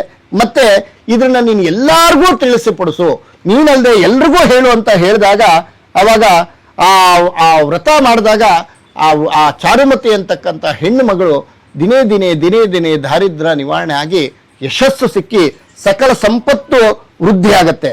ಆಮೇಲೆ ಎಲ್ಲ ಸ್ತ್ರೀಯರಿಗೂ ಸಹ ಏನಪ್ಪ ನಮ್ಮ ಚಾರುಮತಿ ಇಷ್ಟು ಚೆನ್ನಾಗಿದ್ದೋಳು ಹಿಂಗಾಗ್ಬಿಟ್ಲಲ್ಲ ಅಂತ ಹೇಳ್ಬಿಟ್ಟು ಎಲ್ಲರೂ ಸಹ ವ್ರತ ಮಾಡೋಕ್ಕೆ ಶುರು ಮಾಡ್ತಾರೆ. ಆಗ ವರಮಹಾಲಕ್ಷ್ಮಿನ ಷೋಡಶೋಪಚಾರಗಳಿಂದ ಪೂಜೆ ಮಾಡಿ ಆ ದಾರ 12 ಗಂಟೆ ಹಾಕ್ಕೋಬೇಕು ನಾವು. ಆ ಅರಿಶಿನ ದಾರ ಬರುತ್ತೆ, ಅದಕ್ಕೆ ಉದ್ದ ಮಾಡಿಕೊಂಡು 12 ಗಂಟೆ ದಾರ ಹಾಕ್ಕೊಂಡು ಆ ದಾರಕ್ಕೆ ಓಂ ಶ್ರೀಂ ಹೈಂ ರೀಂ ಶ್ರೀಂ ಶ್ರೀ ಮಹಾಲಕ್ಷ್ಮೀ ನಮಃ ಅಂತ ಬೀಜಾಕ್ಷರಿ ಮಂತ್ರವನ್ನು ಜಪ ಮಾಡಿ ಬಲಗೈಗೆ ಕಟ್ಕೊಂಡಾಗ ಈ ವ್ರತ ಸಂಪೂರ್ಣ ಫಲಪ್ರಾಪ್ತಿ ಆಗುತ್ತದೆ. ಮತ್ತೆ ಎಷ್ಟೇ ಕಷ್ಟ ಇದ್ರೂ ಸಹ ದಿನೇ ಆ ದಾರಿದ್ರ್ಯತ ನಿವಾರಣೆ ಆಗಿ ಸುಖ ಹಾಗೂ ಸಂತೋಷಗಳು ಸಹ ಉಂಟಾಗಿ ಯಶಸ್ಸು ಸಿಕ್ಕುತ್ತೆ. ಮತ್ತೆ ಈ ವರಮಹಾಲಕ್ಷ್ಮಿಗೆ ಪ್ರಾಣ ಪ್ರತಿಷ್ಠಾಪನೆ, ಷೋಡಶೋಪಚಾರ ಪೂಜೆ ಹಾಗೂ ವಿಧಿಪೂರ್ವಕವಾಗಿ ವ್ರತವನ್ನು ಆಚರಿಸಿ ಮಾಡಿದ್ದಲ್ಲಿ ಮೋಕ್ಷ ಪದವಿ ಉಂಟಾಗುತ್ತದೆ. ಎಲ್ಲರಿಗೂ ಒಳ್ಳೆಯದಾಗಲು. ಇದು ವ್ರತ ಮಹಾತ್ಮೆಯ ಫಲ. ಗುರುಗಳೇ, ಒಂದು ಪ್ರಶ್ನೆ ಇದೆ. ಅಂದರೆ ನನಗೆ ಅದು ತುಂಬ ದಿನದಿಂದ ಒಂದು ಕಾಡ್ತಿರೋ ಪ್ರಶ್ನೆ. ಈಗ ಫಾರ್ ಎಕ್ಸಾಂಪಲ್ ನನ್ನ ಹಸ್ಬೆಂಡ್ ತೀರ್ಕೊಂಡಿದ್ದಾರೆ ಎಲ್ಲ. ಈಗ ನಾನು ಅವ್ರು ಇರುವಾಗೆಲ್ಲ ಇದು ವ್ರತ ಪ್ರತಿ ವರ್ಷ ಮಾಡ್ಕೊಂಡು ಬರ್ತಾ ಇದೆ. ಈಗ ಅವ್ರು ತೀರ್ಕೊಂಡ್ಮೇಲೆ ನಾನು ಮಾಡಬೇಕಾ ಬೇಡವಾ ಅದು ಒಂದು ಅನುಮಾನ. ಮತ್ತು ಇನ್ನೊಂದು ಏನಂದರೆ, ಈಗ ನಾವು ಇದು ವ್ರತ ಮಾಡಿ ಸುಮಂಗಳಿಯರನ್ನ ಕರೆದು ನಾವು ಕುಂಕುಮ ಕೊಡಬೇಕು, ಬಟ್ ನಾವು ಅದನ್ನು ಕೊಡಲಿಕ್ಕೆ ಆಗೋದಿಲ್ಲ. ಸೊ ಇದಕ್ಕೆ ಪರಿಹಾರ ಅಂದರೆ ಅದರದ್ದು ಇದು ಏನು ಮಾಡ್ಬೋದು ಬೇರೆ? ಇದು ಯಾವತ್ತೂ ಸಹ ನೀವು ದೀರ್ಘ ಸುಮಂಗಲಿಗಳೇ, ಯಾವತ್ತೂ ಚಿಕ್ಕ ಹುಡುಗರಾಗಿಂದಾಗಿದ್ದ ಸಹ ಕುಂಕುಮ, ಅರಿಶಿನ, ಬಳೆ, ಹೂವು ಎಲ್ಲ ಮುಡ್ಕೊಂಡು ಬಂದಿದ್ದೀರ. ಆದರೆ ಮಿಸಕ್ಕೆ ಜನಾರ್ದನ್ ಕೈಲೂ ಆಗೋದಿಲ್ವಂತೆ. ಅದರಿಂದ ನೀವು ಮನೆಯಲ್ಲಿ ವ್ರತವನ್ನು ಮಾಡಿ ಕ್ಲಾಸಾಗಿ ಮಾಡಿ, ತುಂಬ ಒಳ್ಳೆಯದಾಗತ್ತೆ. ಆಮೇಲೆ ನಿಮ್ಮ ಹೆಣ್ಣು ಮಕ್ಕಳು ಇದ್ದಾಳಲ್ಲ, ಮಕ್ಕಳಿದ್ರೆ ಅಥವಾ ನಿಮ್ಮ ಚಿಕ್ಕಪ್ಪ ದೊಡ್ಡಪ್ಪನ ಮಕ್ಕಳಿದ್ರೆ ಅವ್ರಿಗೆ ಹೇಳಿ ಕುಂಕುಮ ಇಟ್ಕೊಳ್ತಾರೆ. ನೀವು ಪೂಜೆ ಮಾಡಿ ಇಲ್ಲಿಟ್ಟರೆ ಸಾಕು, ಅವ್ರ ಕೈಗೆ ತೊಗೊಳ್ದಿದ್ರೆ ಪರವಾಗಿಲ್ಲ. ನೀವು ವ್ರತ ಮಾಡಿ, ನಿಮಗೆ ಸಿದ್ಸುತ್ತೆ. ಯಾವತ್ತೂ ನೀವು ಯಾವಾಗೂ ದೀರ್ಘ ಸುಮಂಗಲಿಯರೇ. ನೀವು ಗಂಡ ಬರ್ತಾನೆ ಹೋಗ್ತಾನೆ, ಮಧ್ಯದಲ್ಲಿ ಬರ್ತಾನೆ, ಮಧ್ಯದಲ್ಲಿ ಹೋಗ್ತಾನೆ. ನಾವು ಯಾವತ್ತೂ ಸಹ ನೀವು ಹೆಣ್ಮಕ್ಳು ಉಡ್ದಾಗಿಂದನೂ ಸಹ ದೀರ್ಘ ಸುಮಂಗಲಿಗಳೇ. ನೀವು ಹೂವು ಇಟ್ಕೊಂಡಿರ್ತೀರ, ಕುಂಕುಮ ಇಟ್ಕೊಂಡಿರ್ತೀರ, ಬಳೆ ಹಾಕ್ಕೊಂಡಿರ್ತೀರ. ಈ ಮಧ್ಯದಲ್ಲಿ ಏನಿದೆ? ಅದರಿಂದ ಅದಕ್ಕೆ ನೀವು ತಲೆ ಕೆಡಿಸ್ಕೋಬೇಡಿ. ಸಪೋಸ್ ಇವಾಗ ಮಾಡೋಕ್ಕಾಗಲ್ಲ ಅಂತ ಇಟ್ಕೊಳ್ಳಿ, ಆಗದೆ ಇದ್ರೆ ನವರಾತ್ರಿಗಳಲ್ಲಿ ಬರುತ್ತೆ. ನವರಾತ್ರಿಗಳಲ್ಲಿ ವಿಜೃಂಭಣೆಯಿಂದ ಮಾಡಿ, ಲಕ್ಷ್ಮಿ ಒಲಿತಾಳೆ ನಿಮಗೆ. ಯಾವುದೇ ಕಾರಣಕ್ಕೂ ಗಂಡ ಇಲ್ಲ ಅಂತಕ್ಕಂಥದ್ದು ಬೇಡ. ಲಕ್ಷ್ಮಮ್ಮಂಗೆ ಎಲ್ಲ ಒಂದೇನೆ, ದೇವ್ರಿಗೆಲ್ಲ ಒಂದೇ. ನೀವು ಇವಾಗ ನೋಡಿ, ದೇವರು ನಮಗೆ ಶರೀರ ಕೊಟ್ಟಿದ್ದಾನೆ, ಎಲ್ಲ ಒಳ್ಳೇದನ್ನು ನೋಡಪ್ಪ, ಒಳ್ಳೇದನ್ನು ಮಾತಾಡಪ್ಪ, ಒಳ್ಳೇದನ್ನು ಇದು ಮಾಡಪ್ಪ ಅಂತ ಹೇಳಿದ್ದಾನೆ. ಅದರಿಂದ ನೀವು ದೈವವಾಗಿ ಮಾಡಿ, ಗಂಡ ಇಲ್ಲ ಅಂತಕ್ಕಂಥದ್ದು ಯೋಚನೆ ಬೇಡ. ನೀವು ಯಾವಾಗೂ ದೀರ್ಘ ಸುಮಂಗಲಿಗಳೇ. ನೀವು ವ್ರತ ಮಾಡ್ಬೋದು, ಮಾಡಿ. ಚಿಕ್ಕ ಮಕ್ಕಳು ಬರ್ತಾರೆ ನೋಡಿ, ಅವರು ಕುಂಕುಮ ಕೊಡಿ. ನೀವು ನಿಮಗೆ 100% ರಿಸಲ್ಟ್ ಸಿಗುತ್ತೆ ನಿಮಗೆ. ಚಿಕ್ಕ ಮಕ್ಕಳು 5 ವರ್ಷ 6 ವರ್ಷ 7 ವರ್ಷ ಇರ್ತಾರಲ್ಲ, ಅವರು ತ್ರಿಪುರ ಸುಂದರಿರು ಅಂತ ನಾವು ಹೇಳ್ತೀವಿ. ಮಹಾಲಕ್ಷ್ಮಿ ಸ್ವರೂಪ ಅವರು. 5 ವರ್ಷದ ಒಳಗಡೆ ದೇವತಾ ಸಮಾನರು. ನೀವು ಅವ್ರು ಕೊಟ್ಟಾಗ ನಿಮ್ಮ ದೋಷಗಳೆಲ್ಲ ನಿವಾರಣೆ ಆಗುತ್ತೆ. ತಲೆಯಲ್ಲಿ ಏನು ಕೆಟ್ಟದ್ದನ್ನು ಇಟ್ಕೊಬೇಡಿ, ಒಳ್ಳೆಯದಾಗತ್ತೆ. ವರಮಹಾಲಕ್ಷ್ಮಿ ವ್ರತ ಮಾಡಿ. ನಮಸ್ಕಾರ ಗುರುಗಳೇ. ಈಗ ಮುತ್ತೈದೆಯರು ಶ್ರೀ ವರಮಹಾಲಕ್ಷ್ಮಿ ಹಬ್ಬವನ್ನ ವ್ರತವನ್ನ ಹೇಗೆ ಆಚರಿಸಬೇಕು, ಹಾಗೆ ಈ ವ್ರತವನ್ನ ಆಚರಿಸೋದ್ರಿಂದ ಯಾವ ರೀತಿ ಲಾಭಗಳು ಅಥವಾ ಪುಣ್ಯಗಳನ್ನ ಕಟ್ಕೋಬಹುದು ಅಂತ ಹೇಳಿ. ಈ ವರಮಹಾಲಕ್ಷ್ಮಿ ಹಬ್ಬ ಶ್ರಾವಣ ಮಾಸದಲ್ಲಿ ಬರೋದ್ರಿಂದ ಲಕ್ಷ್ಮೀ ವೆಂಕಟೇಶ್ವರಂಗೆ ವಿಶೇಷ ಪ್ರೀತಿ. ಲಕ್ಷ್ಮೀ ನಾರಾಯಣ, ಲಕ್ಷ್ಮೀ ನರಸಿಂಹ, ಲಕ್ಷ್ಮೀ ರಂಗನಾಥ, ಲಕ್ಷ್ಮೀ ತ್ರಿವಿಕ್ರಮ ಇವೆಲ್ಲ ಅವತಾರ ಪುರುಷಗಳು. ಅಂದರೆ ನೀವು ಸೋಮಂಗಲಿಯರು ಅಂತಕ್ಕಂಥದ್ದು ವಿಶೇಷತೆ ಇಲ್ಲ. ಈ ವರಮಹಾಲಕ್ಷ್ಮಿಗೆ ಮದುವೆ ಆಗಿರೋರು ಮಾಡ್ಬೋದು, ಮದುವೆ ಆಗಿಲ್ಲದೆ ಇರೋರು ಮಾಡ್ಬೋದು, ಚಿಕ್ಕ ಮಕ್ಕಳು ಮಾಡ್ಬೋದು, ಪ್ರತಿಯೊಬ್ಬರು ಪುರುಷರು ಕೂಡ ಮಾಡಬಹುದು. ಇದು ಮುತ್ತೈದೆಯರು ಮಾಡೋದ್ರಿಂದ ಯಾವ ಜೀವ ದೀರ್ಘ ಸೋಮಂಗಲ್ಯಾಭಿವೃದ್ಧಿರಸ್ತು ಅಂತ ಸಂಕಲ್ಪದಲ್ಲಿ ಬರುತ್ತೆ ನಿಮಗೆ. ಅದು ಏನು? ನೀವು ದಂಪತಿಗಳ ಸಮೇತ ಕೂತ್ಕೊಂಡು ಮಾಡಿದಾಗ, ಇವತ್ತಿನ ದಿವಸ ಯಜಮಾನರ ಜೊತೆ ಕೂತ್ಕೊಂಡು ಮಾಡಬೇಕು ವ್ರತ. ದೀರ್ಘ ಸೋಮಂಗಲ್ಯಾಭಿವೃದ್ಧಿ ಅಂದರೆ ಗಂಡನೇ ನಿಮಗೆ. ಅದರಿಂದ ಇಬ್ಬರೂ ಕೂತ್ಕೊಂಡು ಮಾಡಿದಾಗ ಒಳ್ಳೇದಾಗತ್ತೆ. ಇನ್ನು ವಿವಾಹಿತರು ಅಂದರೆ ಮದುವೆ ಆಗದೇ ಇರ್ತಕ್ಕಂಥವ್ರು ಮಾಡಿದ್ರೆ ಬೇಗ ಮದುವೆ ಆಗುತ್ತೆ, ಒಳ್ಳೆ ವರ ಸಿಗ್ತಾನೆ. ಇನ್ನು ಕನ್ಯಾ ಅಂದರೆ ಇನ್ನೂ 5 ವರ್ಷ 10 ವರ್ಷ 12 ವರ್ಷ 15 ವರ್ಷ ಇರ್ತಾರಲ್ಲ, ಅವರು ಮಾಡ್ತು ಅಂತ ಅಂದರೆ ವಿದ್ಯಾ ಬುದ್ಧಿ ಜ್ಞಾನ ಸಂಪತ್ತು ಯಶಸ್ಸು ಅಭಿವೃದ್ಧಿ ಅಷ್ಟೈಶ್ವರ್ಯಗಳು ಪ್ರಾಪ್ತಿ ಆಗ್ತಕ್ಕಂಥದ್ದು ಯಶಸ್ಸು ಅವರಲ್ಲಿದೆ ನಿಮಗೆ ಈ ವಯಸ್ಸಿನವ್ರಿಗೆ. ಇನ್ನು ಈ ಮದುವೆ ಆಗಿರೋ ನೀವು ಹೇಳಿದ್ರಲ್ಲ ಮುತ್ತೈದೆಯರು, ಅವ್ರು ಮಾಡ್ತು ಅಂತಂದರೆ ಯಾವ ಜೀವ ಗಂಡಂಗೆ ಶ್ರೇಯಸ್ಸು ಸಿಕ್ಕತ್ತೆ. ಈ ವರಮಹಾಲಕ್ಷ್ಮಿ ವ್ರತದ್ದೇ ಯಾವ ಜೀವ ದೀರ್ಘ ಸೋಮಂಗಲ್ಯಾಭಿವೃದ್ಧಿರಸ್ತು ಅಂತಕ್ಕಂಥದ್ದೇ ಈ ವ್ರತದ ನಿಯಮ. ಇದನ್ನು ಭಕ್ತಿ ಶ್ರದ್ಧೆ ನಿಷ್ಠೆಯಿಂದ ಮಾಡಬೇಕು. ಇವಾಗ ನಾವು ಯಾರು ಅನ್ಯತಾ ಭಾವಿಸ್ಬೇಡಿ, ಲಕ್ಷ ದುಡ್ಡು ಇಟ್ಬಿಡೋದಲ್ಲ. ದೇವರು ಲಕ್ಷ್ಮೀನೇ ಲಕ್ಷ್ಮಿ, ಅವಳಿಗೆ ಏನಕ್ಕೆ ಬೇಕು? ನಾವು ಲಕ್ಷ್ಮಿ ಅಂದರೆ ದುಡ್ಡು ಅಂದ್ಕೊಂಡ್ಬಿಟ್ಟಿದ್ದೀವಿ. ಲಕ್ಷ್ಮಿ ಅಲ್ಲ. ಇವಾಗ ಲಕ್ಷ್ಮಿ ಏನಕ್ಕೆ ಬೇಕು? ಆ ಅಮ್ಮ ಕೇಳೋದೇನು ಗೊತ್ತಾ? ನಿಷ್ಠೆ ಭಕ್ತಿ ಶ್ರದ್ಧೆ ನಮಗೆ ಬೇಕಾಗಿರೋದು.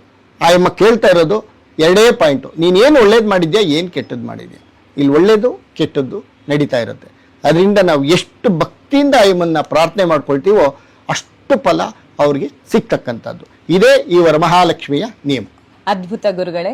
ಈಗ ಮತ್ತೊಂದು ಪ್ರಶ್ನೆ ಏನಂದ್ರೆ, ಮನೆಯಲ್ಲಿ ಕಳಶವನ್ನ ಇಟ್ಟು ಲಕ್ಷ್ಮಿ ಪೂಜೆಯನ್ನ ಮಾಡ್ತೇವೆ. ಹಾಗೆ ಶ್ರೀ ವರಮಹಾಲಕ್ಷ್ಮಿ ವ್ರತವನ್ನ ಮಾಡಬೇಕಾದ್ರೆ ಯಾವ ವಿಧಿವಿಧಾನಗಳನ್ನ ನಾವು ಪಾಲಿಸ್ಬೇಕಾಗತ್ತೆ?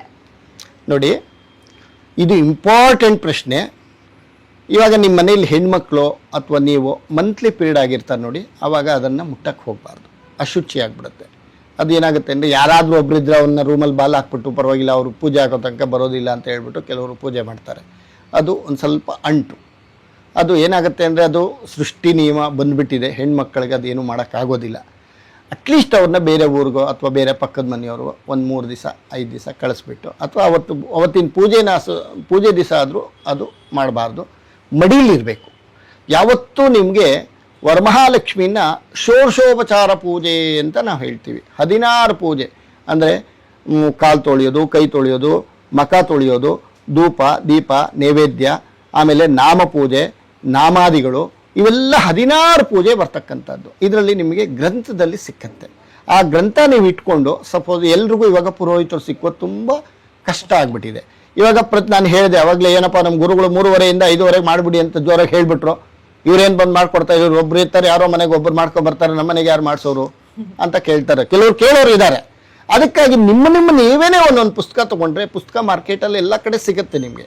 ಇದು ನೋಡಿಕೊಂಡು ನೀವು ಮಹಾಲಕ್ಷ್ಮಿ ಹಬ್ಬ ಅದರಲ್ಲೆಲ್ಲ ಕ್ಲೀನಾಗಿ ಕೊಟ್ಟಿರ್ತಾರೆ, ನೀವು ಆಚರಣೆ ಮಾಡ್ಕೋಬೋದು. ನೀವೇ ನಿಮ್ಮ ಮನೆಯಲ್ಲಿ ಕಳಸನ್ನ ನೋಡಿ, ಕಳಸಕ್ಕೆ ದಾರ ಸುತ್ತಬೇಕು. ದಾರ ಅಂದರೆ ನರದು ನೋಡಿ, ಇಲ್ಲಿ ಸುತ್ತಿದ್ದೀನಿ ನೋಡಿ, ಈ ಥರ ಸುತ್ಕೋಬೇಕು. ಈ ಥರ ಸುತ್ಕೊಂಡಾಗ ಇಲ್ಲಿ ಮೇಲೆ ನೋಡಿ ಕಮಲ ಹಾಕಿದ್ದೀನಿ. ಈ ಕಮಲದಲ್ಲಿ ಬಂದಾಗ ಕಮಲೇ ಕಮಲೋತ್ಪತ್ತಿ ಅಂದರೆ ಲಕ್ಷ್ಮೀಕರ ಅಂದರೆ ವೃದ್ಧಿ ಸಮೃದ್ಧಿ ಅಂತಕ್ಕಂಥದ್ದು. ಅದ್ರಲ್ಲಿ ಮಾಡಿದಾಗ ಆ ಕಳಸದಲ್ಲಿ ದ್ರಾಕ್ಷಿ ಗೋಡಂಬಿ ಖರ್ಜೂರ ಕಲ್ಸಕ್ಕರೆ ಬಾದಾಮಿ ಪಚ್ಚಕರ್ಪೂರ ಹಾಕಿಬಿಟ್ಟು ಅದರಲ್ಲಿ ಕಳಸ ಸ್ಥಾಪನೆ ಮಾಡಿ, ಇವಾಗ ನಾನು ಫಸ್ಟ್ ನಿಮಗೆ ಧ್ಯಾನ ಶ್ಲೋಕ ಹೇಳಿದೆ ನಿಮಗೆ, ನಮೋಸ್ತೇಸ್ತು ಮಹಾಮಾಯೇ ಶ್ರೀಪೀಠೆ ಸುಪೂಜಿತೆ ಅಂತ ಹೇಳಿಕೊಂಡು ಪ್ರಾರ್ಥನೆ ಮಾಡಿಕೊಂಡಾಗ ಓಂ ಶ್ರೀ ಮಹಾಲಕ್ಷ್ಮೀ ನಮಃ ಅಂತ ಹೇಳ್ಕೊಂಡು ಹೂವು ಹಾಕಿದಾಗ ಆ ಅಮ್ಮ ನಿಮ್ಗೆ, ಯಾಕೆಂದರೆ ನಮಗೆ ಗುರುಗಳು ಅಂತ ನೀವು ಕರಿತೀರಾ, ನಮಗೆ ದೇವರು ಒಲಿಯಲ್ವಂತೆ. ಯಾಕೆ ಅಂತ ಹೇಳಿ, ನಾವೆಲ್ಲ ವಿದ್ಯೆಗಳು ಋಗ್ವೇದ ಯಜುರ್ವೇದ ಸಾಮವೇದ ಅಥರ್ವವೇದ ಶುಕ್ಲ ಯಜುರ್ವೇದ ಜ್ಯೋತಿಷ್ಯ 64 ವಿದ್ಯೆಯಲ್ಲಿ 34 ವಿದ್ಯೆ ಕಲ್ತ್ಬಿಟ್ಟಿರ್ತೀವಿ ನಾವು. ನಮಗೆ ಕಷ್ಟಪಡ್ಬೇಕಂತ. ನೀವು ಲಕ್ಷ್ಮಿ ಅಂದರೆ ಬರ್ತಾಳೆ, ನಿಮ್ಗೆ ಏನಮ್ಮ ಅಂತಾಳಂತೆ, ನಮ್ಗೆ ಒಲಿಯಲ್ಲ. ಮಾಡು ಅಂತ ಹೇಳ್ತಾಳೆ. ನಾವು ಏನೋ ತಪ್ಪು ಮಾಡಿದ್ರೆ ನಮ್ಮನ್ನು ಅಧೋಪತನಕ್ಕೆ ತುಳಿದು ಬಿಡ್ತಾಳೆ. ಯಾಕೆ ನಾವೆಲ್ಲ ತಿಳ್ಕೊಂಡಿದ್ದೀವಲ್ಲ, ನಾವು ತಪ್ಪು ಮಾಡೋ ಹಂಗಿಲ್ಲ. ನೀವು ಏನು ತಪ್ಪು ಮಾಡಿದ್ರು ಅಮ್ಮ ನಿಮ್ಮನ್ನು ಕ್ಷಮಿಸ್ತಾಳೆ, ನಮ್ಮನ್ನು ಕ್ಷಮಿಸಲ್ಲ. ಅದರಿಂದ ನಿಮಗೆ ಬೆನಿಫಿಟ್ ಏನಪ್ಪ ಅಂತಂದರೆ, ಅಮ್ಮ ಲಕ್ಷ್ಮಿಯನ್ನ ಸಾಕಂತ ಏನಮ್ಮ ನಾನು ಇಲ್ಲಿದ್ದೀನಿ ಅಂತಾಳಂತೆ. ಅದು ನೀವು ಅಷ್ಟು ಅದೃಷ್ಟ ಮಾಡಿದ್ದೀರಾ. ನಾವು ಕಷ್ಟಪಡಬೇಕು, ದೇವ್ರು ಹೋಲ್ಸ್ಕೋಬೇಕಾದ್ರೆ ನೋಡಿ, ಇವಾಗ ನಾವು ಎಷ್ಟು ಮಂತ್ರ ಹೇಳಿದ್ರು ಅಮ್ಮ ತೃಪ್ತಿ ಆಗಲ್ವಂತೆ, ಹೇಳೋ ಅನ್ನತ್ತಾರಂತೆ. ನೀವೇನಿಲ್ಲ ಲಕ್ಷ್ಮಮ್ಮ ಅಂದರೆ ಸಾಕು ಇಲ್ಲಿದ್ದೀನಮ್ಮ ಅಂತಾಳಂತೆ. ಅದರಿಂದ ನಿಮ್ಗೆ ಅಷ್ಟು ಅಮ್ಮ ಅನುಗ್ರಹ ಇದೆ. ನೀವು ಓಂ ಶ್ರೀ ಮಹಾಲಕ್ಷ್ಮಿಯೇನು ಅಂದರೆ ಸಾಕಂತೆ ನಿಮ್ಗೆ ಆಯಮ್ಮ ಬಂದು ನಿಮ್ಮ ಮನೆಯಲ್ಲಿ ನಿಂತಿರ್ತಾಳಂತೆ. ಆದರೆ ಶುಚಿರ್ಭೂತವಾಗಿ ಒಗೆದ ಬಟ್ಟೆ ಹಾಕ್ಕೊಂಡು ಸ್ನಾನ ಮಾಡಿಕೊಂಡು ಕುಂಕುಮ ಹಚ್ಕೊಂಡು ತುಳಸಿ ಪೂಜೆ ಮಾಡಿಕೊಂಡು ಗಂಗೆ ಪೂಜೆ ಮಾಡಿಕೊಂಡು ಒಳಗಡೆ ತಗೊಂಡ್ಬಂದು ಆಚಮ್ಯ ಮಾಡಿಕೊಂಡು ಮಹಾಲಕ್ಷ್ಮಿ ಕಳಸ ಸ್ಥಾಪನೆ ಮಾಡಿಕೊಂಡು ಷೋಡಶೋಪಚಾರ ಪೂಜೆ ಮಾಡಿಕೊಂಡು ವ್ರತ ಮಾಡಿ ಕತೆ ಯಾರು ಓದ್ತಾರೋ ಅವರಿಗೆ ಸಂಪೂರ್ಣ ಅನುಗ್ರಹ ಸಿಕ್ಕಿ ಒಳ್ಳೇದಾಗ್ತಕ್ಕಂಥ ಫಲ ಈ ವರಮಹಾಲಕ್ಷ್ಮಿಯ ವ್ರತ. ಗುರುಗಳೇ, ವರಮಹಾಲಕ್ಷ್ಮಿ ಹಬ್ಬ ದಿನದಂದು ಮುತ್ತೈದರನ್ನ ಮನೆಗೆ ಕರೆಸಿ ಅರಿಶಿನ ಕುಂಕುಮವನ್ನ ಕೊಡ್ತಾರೆ. ಆ ದಿನ ಏನನ್ನ ಕೊಟ್ರೆ ಒಳ್ಳೇದು ಅಂತ? ಒಳ್ಳೆ ಪ್ರಶ್ನೆ ಕೇಳಿದ್ರೆ, ಸಾಯಂಕಾಲ ಕೊಡಬೇಕಾಗತ್ತೆ. ಲಕ್ಷ್ಮಿ ಬರೋ ಹೊತ್ತು ಗೋಧೂಳಿ ಲಗ್ನ ಅಂತ ನಾವು ಹೇಳ್ತೀವಿ. ಪ್ರಾತಃ ಕಾಲದಲ್ಲಿ ನಿಮಗೆ ಸೂರ್ಯ ಹುಟ್ಟಕ್ಕೆ ಮುಂಚೆ ತಾಂಬೂಲ ಕೊಟ್ಟರೆ ಒಳ್ಳೆಯದು. ತಾಂಬೂಲ ಅಂತಂದರೆ ವೀಳ್ಯದೆಲೆ, ಅಡಿಕೆ, ಹೆಸರುಬೇಳೆ, ಪಾನಕ ಮುತ್ತೈದೆಯರಿಗೆ ಕೊಡಬೇಕಾಗತ್ತೆ. ಸಾಯಂಕಾಲ ಕೊಡೋದ್ರಿಂದ ವಿಶೇಷ ಈ ಪಿಸರ ಫಲ ಅಂದರೆ ನಿಮಗೆ ಹಸುಗಳು ಬರೋ ಟೈಮ್ ಮುಸ್ಸಂಜೆ. ಆ ಗೋಧೂಳಿ ಲಗ್ನದಲ್ಲಿ ನಿಮಗೆ ಮುತ್ತೈದೆಯರಿಗೆ ಹೆಸರುಬೇಳೆ ಮಾಡ್ಕೋಬೇಕು ಮನೆಯಲ್ಲಿ, ಮತ್ತು ಪಾನಕ ಕೊಡಬೇಕು ಒಂದೊಂದು ಗ್ಲಾಸು. ಯಾರು ಮನೆಯಲ್ಲಿ ಪಾನಕ ಕೊಡ್ತಾರೋ, ಇವಾಗ ನೋಡಿ ನಮಗೆ ಮೊದಲು ಬಿಸಿಲು ಕಾಲದಲ್ಲಿ ಯಾರ ಮನೆಗೆ ಹೋದ್ರು ಇಲ್ಲ ಮಜ್ಜಿಗೆ ಇಲ್ಲ ಪಾನಕ ಕೊಡೋರು ನಿಮಗೆ. ಇವಾಗೆಲ್ಲ ಹೋಗ್ತಾ ಇದೆ ಬರ್ತಾ ಬರ್ತಾ, ಇವಾಗ ಅದೆಲ್ಲ ನಡೀತಾ ಇಲ್ಲ. ಇವಾಗ ನಿಮಗೆ ಈ ವರಮಹಾಲಕ್ಷ್ಮಿಗಾದರೂ ನೀವು ಸಾಯಂಕಾಲದ ಪಾನಕ ಕೊಡಬೇಕು. ಯಾರು ಮುತ್ತೈದೆಯರು ಬರ್ತಾರೋ ಅವರಿಗೆ ಫಸ್ಟು ಅರಿಶಿನ ಕುಂಕುಮ, ಒಂದು ಬ್ಲೌಸ್ ಪೀಸು, ಆಮೇಲೆ ಖರ್ಜೂರ, ಆಮೇಲೆ ಬಳೆ ಬಿಚ್ಚಾಲೆ ಅಂತ ಬರುತ್ತೆ, ಅರಿಶಿನ ಕುಂಕುಮದ ಸೆಟ್ ಬರುತ್ತೆ. ಅದನ್ನು ತೊಗೊಂಡು ಅವರು ಕೊಟ್ಟು ಅವರು ಆಶೀರ್ವಾದ ಪಡ್ಕೋಬೇಕು. ಅಂದರೆ ಅವ್ರಿಗೆ ಏನು ಮಂತ್ರ ಬರಲಿ ಬಿಡಲಿ, ಅಮ್ಮ ನನ್ನ ಕಾಪಾಡು, ನೀನೇ ಮಹಾಲಕ್ಷ್ಮಿ ಅಂತ ನಾವು ಮನಸ್ಸಿನಲ್ಲಿ ಅನ್ಕೋಬೇಕಂತೆ. ಇವಾಗ ನೀವು ಯಾರಿಗೆ ನಮಸ್ಕಾರ ಮಾಡ್ತಾರೋ ಅವತ್ತು ವರಮಹಾಲಕ್ಷ್ಮಿ ನೆನೆಸ್ಕೊಂಡು, ಅಮ್ಮ ನೀನೇ ಲಕ್ಷ್ಮಿ ಅಂದರೆ ನಾನು ಇಲ್ಲಿದ್ದೀನಿ ಅಂತೇಳಂತ. ಯಾರು ಬರ್ತಾರೋ ಸಾಯಂಕಾಲ ಅವ್ರಿಗೆ ಪಾನಕ, ಹೆಸರುಬೇಳೆ, ಕೋಸಂಬರಿ. ಹೆಸರುಬೇಳೆ ಇಂಪಾರ್ಟೆಂಟು. ಸೌತೆಕಾಯಿ ಹಾಕಿ ರುಚಿಯಾಗಿ ನೈವೇದ್ಯ ಮಾಡಿ ಪಾನಕ ಕೊಡಿ. ಆಮೇಲೆ ಒಂದಷ್ಟು ಉರ್ಗಡ್ಲೆ ಬೆಲ್ಲ ನೈವೇದ್ಯ ಮಾಡಿ. ಪ್ರತಿ ಶುಕ್ರವಾರ ಲಕ್ಷ್ಮಿಗೆ ಯಾರು ಸಾಯಂಕಾಲ ಉರ್ಗಡ್ಲೆ ಬೆಲ್ಲ ನೈವೇದ್ಯ ಮಾಡ್ತಾರೋ ಅವ್ರ ಮನೆಗೆ ಲಕ್ಷ್ಮಿ ತಾಂಡ್ವಾಳ ಆಡ್ತಾ ಇರ್ತಾಳಂತೆ. ಆ ಮಂಗ ಉರ್ಗಡ್ಲೆ, ಅದಕ್ಕೆ ಶೆಟ್ರ ಮನೆಗೆ ನೋಡಿ ಪ್ರತಿಯೊಬ್ಬರು ಒಂದು ದಿವಸ ಮಿಸ್ ಮಾಡಲ್ಲ ಅವರು. ಉರ್ಗಡ್ಲೆ, ಕಡಲೆ ಬೆಲ್ಲ ಲಕ್ಷ್ಮಮ್ಮನ ಹೊಲಿಸ್ಕೊಂಡ್ಬಿಟ್ಟಿರ್ತಾರೆ ವೈಶಾಸು. ಅದಕ್ಕಾಗಿ ಹೇಳೋದು. ಅದರಿಂದ ಆ ಥರ ಮಾಡೋದ್ರಿಂದ ಈ ಮುತ್ತೈದೆಯರಿಗೆ ಬಂದಾಗ ಈ ಹೆಸರುಬೇಳೆ ಪಾನಕ ಕೊಡಿ, ಆಮೇಲೆ ಅರಿಶಿನ ಕುಂಕುಮ, ಬಳೆ ಬಿಚ್ಚಾಲೆ, ಶಕ್ತಿ ಇದ್ದರೆ ಸೀರೆ ಕೊಡಿ, ಇಲ್ಲ ಅಂದರೆ ಬ್ಲೌಸ್ ಪೀಸ್ ಕೊಡಿ, ಇಲ್ಲ ಅಂದರೆ ಹೆಸರುಬೇಳೆ ಪಾನಕನಾದರೂ ಕೊಡಿ, ಒಳ್ಳೆಯದಾಗತ್ತೆ, ಅನುಕೂಲ ಆಗುತ್ತೆ. ಈಗ ಮೊದಲನೇ ಬಾರಿಗೆ ಲಕ್ಷ್ಮಿನ ಕೂರಿಸ್ತಾರಲ್ಲ, ಅವ್ರು ಯಾವ ರೀತಿ ಕ್ರಮಗಳನ್ನ ಕೈಗೊಳ್ಳಬೇಕು ಅನ್ನೋದನ್ನ ತಿಳಿಸ್ಕೊಡೋದಾದ್ರೆ ಗುರುಗಳೇ. ಇದು ನಿಮಗೆ ಪೂರ್ವಕರಿಂದ ಬಂದಿರಬೇಕು. ಮನೆ ತಲಾಂತರದಿಂದ ಬಂದಿರ್ತಾರೆ. ಇವಾಗ ತಂದೆ, ತಾತ, ಮುತ್ತಾತ, ಆವಾಗ ನೀವು ಗುರುಗಳನ್ನೇ ಕರ್ಕೊಂಬರ್ಬೇಕಾಗತ್ತೆ. ಇದು ನೀವೇ ಇಟ್ಕೊಳ್ಳೋಕ್ಕಾಗೋದಿಲ್ಲ. ಇವಾಗ ನಿಮಗೆ ಮೊದಲಿಂದನೂ ನಿಮ್ಮ ತಾಯಿ, ತಂದೆ, ಮುತ್ತಾತಂದ್ರು ಮೊದಲಿಂದ ಕೂಡ್ಸ್ಕೊಂಬಂದ್ಬಿಟ್ಟಿದ್ರೆ ಅದಕ್ಕೆ ತೊಂದರೆ ಇಲ್ಲ.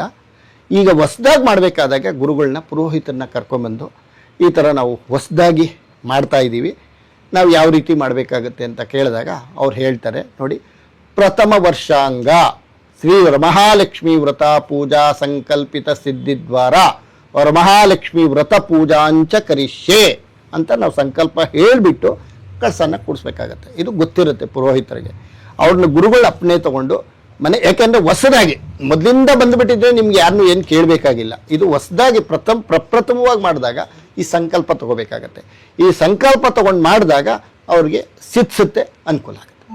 ಕೆಲವೊಬ್ಬರಿಗೆ ವರಮಹಾಲಕ್ಷ್ಮಿ ಹಬ್ಬ ದಿನ ಅವರಿಗೆ ಹಬ್ಬ ಆಚರಣೆ ಮಾಡೋದಕ್ಕೆ ಆಗೋದಿಲ್ಲ. ಸೂತ್ಕ ಇರ್ಬೋದು ಅಥವಾ ಏನಾದ್ರೂ ಒಂದು ಕಾರಣದಿಂದ ಹಬ್ಬ ಆಚರಣೆ ಮಾಡೋದಕ್ಕೆ ಆಗೋದಿಲ್ಲ. ಸೊ ಅವರು ಯಾವಾಗ ಮತ್ತೆ ಹಬ್ಬವನ್ನು ಆಚರಿಸ್ಕೋಬಹುದು ಅಂತ? ಒಳ್ಳೆ ಪ್ರಶ್ನೆ ಕೇಳಿದ್ರೆ, ಇವಾಗ ನೋಡಿ 8ನೇ ತಾರೀಕು ವರಮಹಾಲಕ್ಷ್ಮಿ ಇದೆ. ಇವತ್ತು ವರಮಹಾಲಕ್ಷ್ಮಿ ಹಬ್ಬ ನಡೀತಾ ಇದೆ, 8ನೇ ತಾರೀಕು ಶುಕ್ರವಾರ. ಇದಾಗಲಿಲ್ಲ ಅಂದರೆ ನೆಕ್ಸ್ಟು ಶುಕ್ರವಾರನೂ ಮಾಡ್ಕೋಬೋದು ಅವರು. ನೆಕ್ಸ್ಟ್ ಶುಕ್ರವಾರನೂ ಮಾಡ್ಕೊಳಕ್ಕಾಗಲಿಲ್ಲ ಅಂತಂದರೆ ನವರಾತ್ರಿಗಳು ಬರುತ್ತೆ.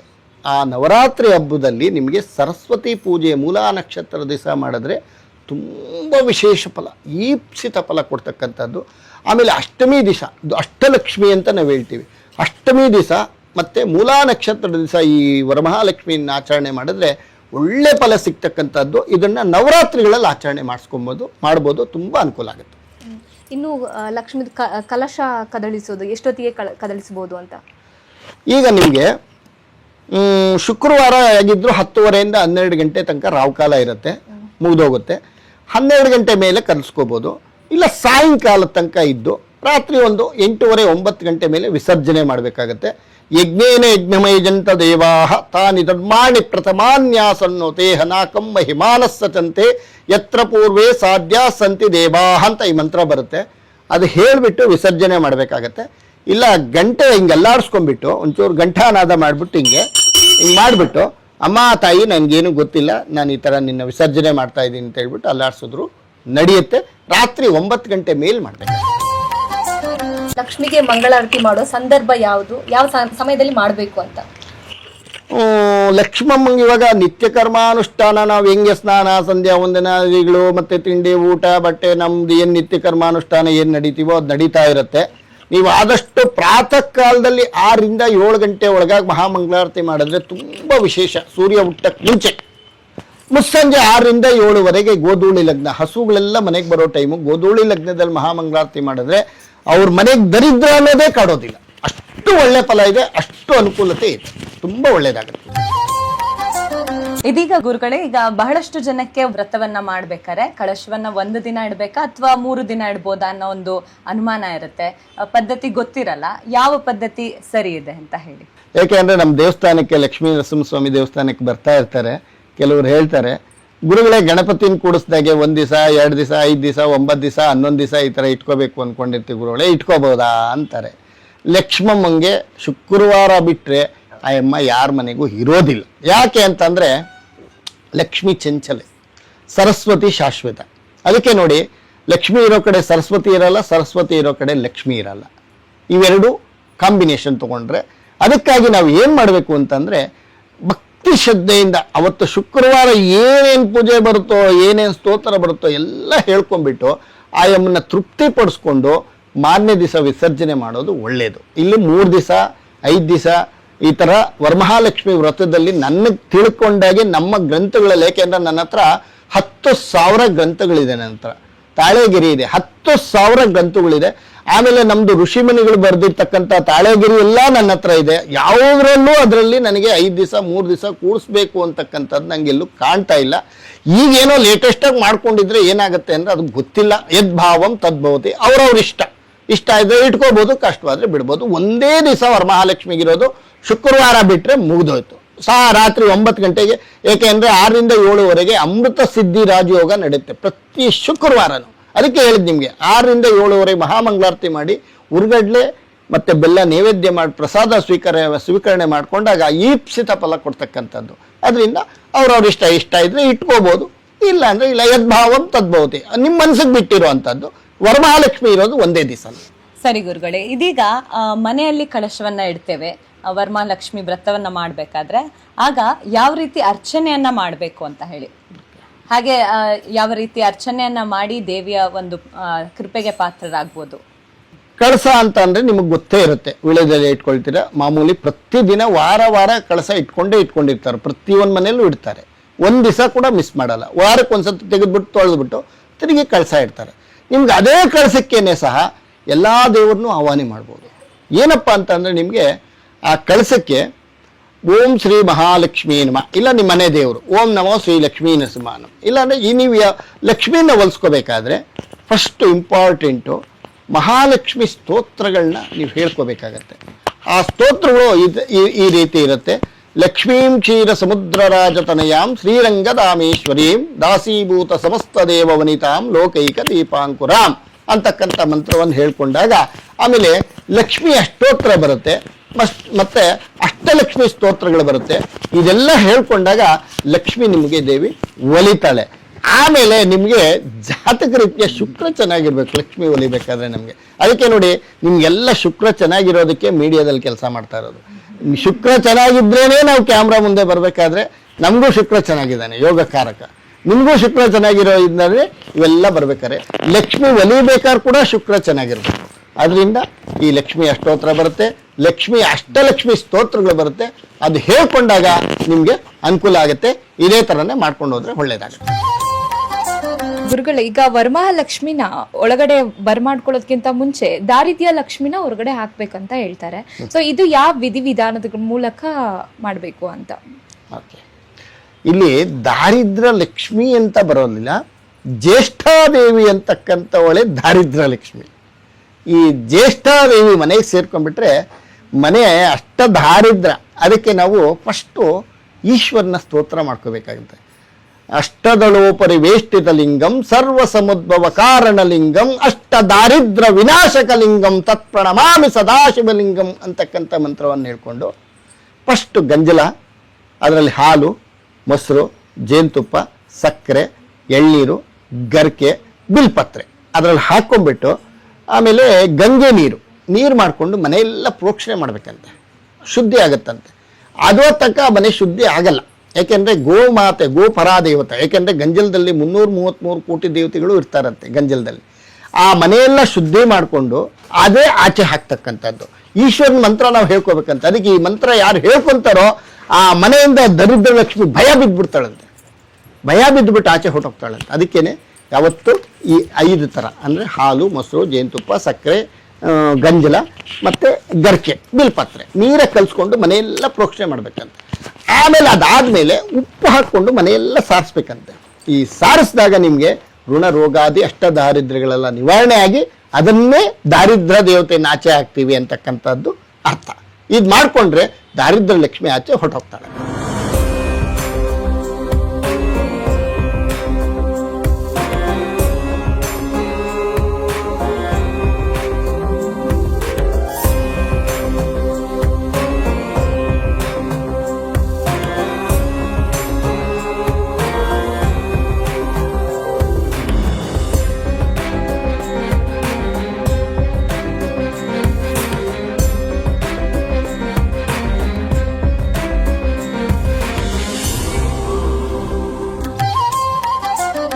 ಸ್ತ್ರೀ ನ್ಯೂಸ್ ಅಂತ ಹೇಳ್ತಾ ಇದ್ದಾರೆ. I think dedicated to females ಅಥವಾ ಫೆಟರ್ನಿಟಿಗೆ. ಐ ಥಿಂಕ್ ಖುಷಿ ಆಯಿತು. At least you working towards the females fraternity. ಜೊತೆಯಲ್ಲಿ ವರಮಹಾಲಕ್ಷ್ಮಿ ಹಬ್ಬ ಅಂತಂದರೆ ಹೆಣ್ಮಕ್ಳಿಗೆ ಸಂಬಂಧಪಟ್ಟಂಥ ಹಬ್ಬ. ಐ ಥಿಂಕ್ ಒಂದು ಸೆಲೆಬ್ರೇಷನ್, ಒಂದು ಗ್ರೋಯಿಂಗ್ ಎನ್ವೈರ್ಮೆಂಟ್ ಇದೆ. ಮುಂದಿನ ದಿನಗಳಲ್ಲಿ ಐ ಥಿಂಕ್ ನಿಮ್ಮ ಟೀಮ್ ವರ್ಕು ಮತ್ತು ನಿಮ್ಮ ಕೆಲಸಗಳು ಐ ಥಿಂಕ್ ಡೆಫಿನೆಟ್ಲಿ ಪಬ್ಲಿಕ್ ಆಗಿ ಕ್ಯಾಚ್ ಆಗುತ್ತೆ. ಮುಂದಿನ ದಿನಗಳಲ್ಲಿ ದೊಡ್ಡ ಮಟ್ಟಕ್ಕೆ ಬೆಳೀಲಿ ಅಂತ ನಾನು ಈ ಸಮಯದಲ್ಲಿ ಈ ಕ್ಯಾಮ್ರಾ ಮುಖಾಂತರ ನಾನು ಹೇಳ್ತಾ ಇದ್ದೀನಿ. Thanks a lot. ಸೊ ಭಾಳ ಖುಷಿ ವಿಚಾರ ಏನಂತ ಹೇಳಿದ್ರೆ ಇವತ್ತು ಶ್ರೀ ನ್ಯೂಸ್. ಸೊ ಆ ಟೈಟಲೇ ಭಾಳ ಖುಷಿ ಆಗುತ್ತೆ. ಯಾಕೆ ಅಂತ ಹೇಳಿದ್ರೆ ಸೊ ಈ ಒಂದು ಟೈಟಲ್ ಚಾನಲ್ ಇಟ್ಕೊಂಡು ಒಂದು ಹೊಸ ಅಧ್ಯಾಯ ಮಾಡೋಕ್ಕೆ ಬಂದಿರೋವಂಥ ಒಂದು ಚಾನಲ್ ನ್ಯೂಸ್ ಇದು. ಸೊ ಶೈಲಜಾ ಮಂಜುನಾಥ್ ಮ್ಯಾಮ್ಗೆ congratulations for this new channel. So ಭಾಳ ಖುಷಿ ಆಗ್ತದೆ. ಇನ್ನೊಂದೇನು ಖುಷಿ ವಿಷಯ ಅಂದರೆ ನಮ್ಮ ಮನೆಗೆ ಭಾಳ ಹತ್ರ ಆಯ್ತು ನ್ಯೂಸು. ಸೊ ಭಾಳಷ್ಟು ವಿಚಾರಗಳು ಮತ್ತು ಮಾಧ್ಯಮ ಅಂತ ಬಂದಾಗೇ ಸೊ ಭಾಳಷ್ಟು ವಿಚಾರನ ಜನಕ್ಕೆ ಮುಟ್ಟುವಂಥ ಒಂದು ಹೊಸ ಪ್ರಯತ್ನ ಇದು. ಸೊ ಸ್ತ್ರೀ ನ್ಯೂಸ್ ಸೊ ಎಲ್ಲ ಒಳ್ಳೆಯದಾಗಲಿ. ಸೊ ಚಾನಲ್ ನಿನ್ನ ಭಾಳಷ್ಟು ಎತ್ತರಕ್ಕೆ ಬೆಳೀಲಿ. ಸೊ ಇದು ಭಾಳ ಬರೀ ಕರ್ನಾಟಕಕ್ಕೆಲ್ಲ ವರ್ಲ್ಡ್ ನ್ಯೂಸ್ ಆಗಲಿ. ಸೊ ಗ್ಲೋಬಲಿ ಭಾಳ ಹೆಸರು ಮಾಡಲಿ ಅಂತ ಹೇಳೋಕ್ಕೆ ಇಷ್ಟಪಡ್ತೀನಿ. Thank you so much. ಎಲ್ಲರಿಗೂ ನಮಸ್ಕಾರ.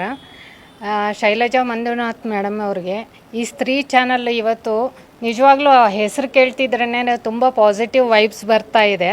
ಸ್ತ್ರೀ ಚಾನಲ್ ಅನ್ನೋದು ನಮ್ಮ ಮಹಾಲಕ್ಷ್ಮಿ ಲೇಔಟಲ್ಲಿ ನೀವು ಸ್ಟಾರ್ಟ್ ಮಾಡ್ತಾ ಇದ್ದೀರಾ. ಸೊ ನನ್ನ ಹೃತ್ಪೂರ್ವಕ ಅಭಿನಂದನೆಗಳು. ತುಂಬ ಚೆನ್ನಾಗಿ ಬೆಳಿಬೇಕು ಅಂತ ನಿಮ್ಮ ಸ್ತ್ರೀ ಚಾನಲ್ಲು ತುಂಬ ಹೆಸರುವಾಸಿ ಆಗಬೇಕು. ಈ ಸ್ತ್ರೀಯಿಂದನೇ ಡೆಫಿನೆಟ್ಟಾಗಿ 100% ನಿಮಗೆ ಸಕ್ಸಸ್ ಸಿಗುತ್ತೆ ಅಂತೇಳಿ ನಾನು ಹೃತ್ಪೂರ್ವಕ ಧನ್ಯವಾದಗಳನ್ನು ಹೇಳ್ತಾ ಇದ್ದೀನಿ. ಗುರುಗಳೇ, ಇವತ್ತು ನಮ್ಮ ಈ ಒಂದು ಕಾರ್ಯಕ್ರಮಕ್ಕೆ ಬಂದು ನಮ್ಮೆಲ್ಲರ ಪ್ರಶ್ನೆಗೆ ನೀವು ಉತ್ತರವನ್ನ ಕೊಟ್ಟಿದ್ದೀರಾ. ನಿಮಗೆ ನಮ್ಮ ಸ್ತ್ರೀ ನ್ಯೂಸ್ ವತಿಯಿಂದ ತುಂಬ ಹೃದಯದ ಧನ್ಯವಾದಗಳು ಗುರುಗಳೇ. ಎಲ್ಲ ಒಳ್ಳೆಯದಾಗಲಿ. ಸರ್ವೇ ಜನ ಸುಖಿನೋ ಭವಂತೋ, ಸಮಸ್ತ ಸನ್ಮಂಗಳಾನಿ ಭವಂತೋ.